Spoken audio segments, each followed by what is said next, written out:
Some of you will know me as the sister-in-law of a once powerful oppressor of human beings. Sorry, the Middle East envoy Tony Blair, as he likes to be known. And hopefully others of you will also be aware that my real job title is presenter and broadcaster. But I'd like to tonight, if I may, share with you my journey to Islam. Because being a Muslim, I now understand how spiritually uplifting it is to see someone take their shahada like that. I was crying. So in 2005, I managed to get myself a commission from my newspaper to go and interview Mahmoud Abbas in Ramallah. I went on my own, not knowing what to expect. But I did have some preconceptions that I took with me, which is funny as a socialist, because I didn't know I had them until I was on the plane to Tel Aviv. And on the plane to Tel Aviv, I realized I was scared of Arabs. Pretty scared of Arabs. Arabs with guns were really going to be frightening. And Arab Muslims with guns in the West Bank, where everybody was terrorists, what was I doing? I wanted to go home. I kind of hoped the Israelis would just deport me. I heard they do that. But nobody did. It wasn't what Allah subhanahu wa ta'ala had planned. So I took a taxi to Ramallah. And I realized on that taxi ride that I had what we can call a mild form, at least, of Islamophobia. I thought everyone was terrorists. I didn't know anything about women in hijabs. I didn't know anything about Islam. And here I was going to terrorist enclave, Palestine, the Palestinian territories run by terrorists in the enclave of terrorism. So imagine how I felt the next day, going up in a big metal lift with huge Palestinian guards around me with their guns and their walkie-talkies. And I'll never forget that scene. It replays sometimes in my mind. There's me standing there, huge Fatah gunmen, as they're called on CNN. They're guards for the president. Everybody has them. Get over it. And I'm standing there, and one of them says this, Bukra, bukra, yalla, yalla, yalla, inshallah. Habibi, yalla, habibi. And I think to myself, subtitle, we'll behead the white woman later. This is what I heard. This is what I was hearing every time they spoke. I thought, I've seen this movie and it doesn't end well for the white woman.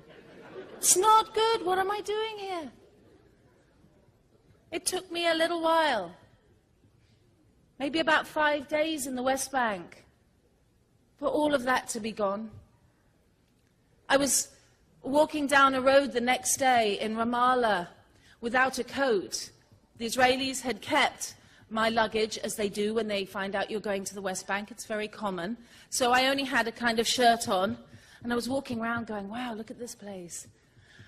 And an old lady said, yalla, yalla, yalla, yalla. And she took me into her house and put her arm around mine. And she said, showed me a wardrobe full of clothes. Looked at them and took out a coat, put it on my back, got out a little suitcase, got out some jumpers. She said, Habibti, yalla. And wrote down her address. I said, what is this? I've never encountered such instant generosity to a stranger. And that wasn't all. Everywhere I walked, hello, how are you? Salam alaikum. The full back position I was beginning to realize for the Palestinian people, Muslims and Christians. I will never forget that there are Christians in the West Bank and Gaza and almost any of us here. But their full back position is the same. You're welcome. You're our friend. If you come in peace to a Muslim area that is under attack, wherever you are from, you are with us and we will take care of you. That was the message I was getting. And it was starting to break down what I knew about Islam. But I was definitely not on the road to being a Muslim. I was just learning about the Middle East, right? This wasn't my road. I was drinking alcohol. I was enjoying my life. Alhamdulillah, you know, I've always been a happy person. One of my best friends calls me Miss Upside. She sends me texts, how's life on the upside today? I've always been one of those people that, you know, you crash your car, you split up with your husband, everything goes wrong, but I had a really good poached egg today. My friends laugh about it, but I can't help it. I went to Gaza, and that changed my life. It really did. Anybody who has any interest in Palestine should really go there, because just go there. And I went with the Free Gaza movement in 2008 on a boat, and we made it. We actually made it.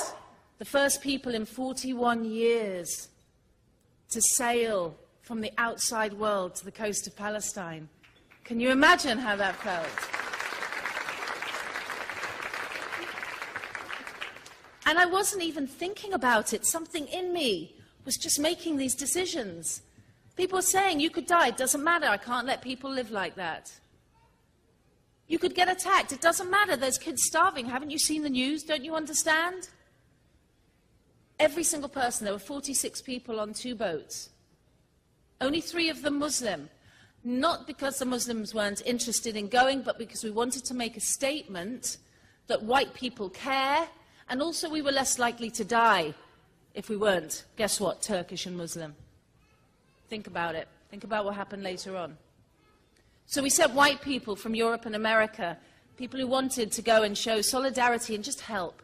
And when we arrived, it was like D-Day 1944 in Paris.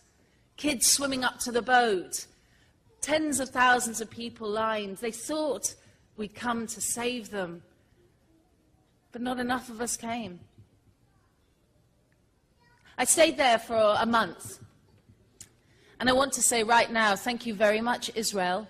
Thank you very much to the corrupt Egyptian regime, now fallen, alhamdulillah, for blockading me and not allowing me to leave through Erez and denying me exit through Rafah for 4 weeks. I thought at one point I would never see my children again. And after 21 days of being blockaded there, as the Egyptians laughed at my British passport and flung it aside, I was crying. I was crying in the town square just because I'd spoken to my daughter on a phone, and a lady came up to me and she started speaking in Arabic, and I got a friend to translate, and she said, I'm so sorry that you miss your children, and I understand. And she was crying for me. And I said, what's your story, sister? She lived in the West Bank. And one day she had left her village just to go to a funeral in the next village. And she had her bag of documents with her. And when she passed the Israeli guards looking her in her prison, she said, I'll be back later. Okay, remember me, I'll be back later. And when she went home that evening, on the same day, with the same soldiers, still on the same shift, she said, it's me, I'm going to go home. And they went, whoa, whoa, whoa, let's see your documentation. And on her documentation it said, born in Gaza, not the West Bank. So they said, Gaza. And she went, no, no, no, no, no, West Bank, I live here. Look, here's my children, here's my utility bills, what? Here. You know what they did? They bundled her in the back of a military vehicle. They took her to the Erez crossing and they threw her into the Gaza Strip. It's been 4 years now, and that woman hasn't seen her 2 sons or her husband, and she will probably never see them again. And she cried for me. She was crying for me. Like she'd forgotten her pain and she could understand. 21 days compared to 3 years. I thought, what is it? What is this wonderful empathy that I'm seeing? But I still wasn't interested in Islam. I was interested in the Palestinian question, you understand? And maybe, whereas I'd been an Arabophobe, now I was an Arabophile. Which is fine. That's okay. We can like other cultures. But you don't have to change religion. And then one night I remember going to the Rafah refugee camp, where I was to have iftar during Ramadan with one of the poorest families there. They'd invited me. And as I arrived in this cement block room, just a rug on the floor, 16 filthy mattresses piled up around the walls where 16 people would sleep that night. Women, men, children. The mother who greeted me in this hovel had the biggest smile on her face. I'll never forget it. What a lovely lady. Assalamu alaikum. Fadal. Fadal. Like I was entering a palace. And she had everything to offer me. And you know what? At that moment, I was so angry. I was angry with the Muslim God that asked people who were already starving to fast. What was that about? And I asked her, I said, I don't want to be rude, sister, but I'm feeling so angry to see you struggling and know that today you haven't had water from dawn and that you have so little already in Gaza. Why does your God make you fast during Ramadan? Just tell me why, because he must be pretty cruel and sick. And she looked at me, not with anger. She looked at me with love and she said, sister, Allah and the Prophet, Rasulullah, asks us to fast so that we remember the poor. Think about that. In a refugee camp in the Gaza Strip during Ramadan, they fast to remember the poor. I was so moved. Honestly, I can feel a key going in a lock even now as I tell you. Chink. And a thought came really clearly into my head. If this is Islam, I want in. If this is Islam, this love, this generosity, this ability to get joy out of the most miserable existence is Islam, then I will join you with all my heart.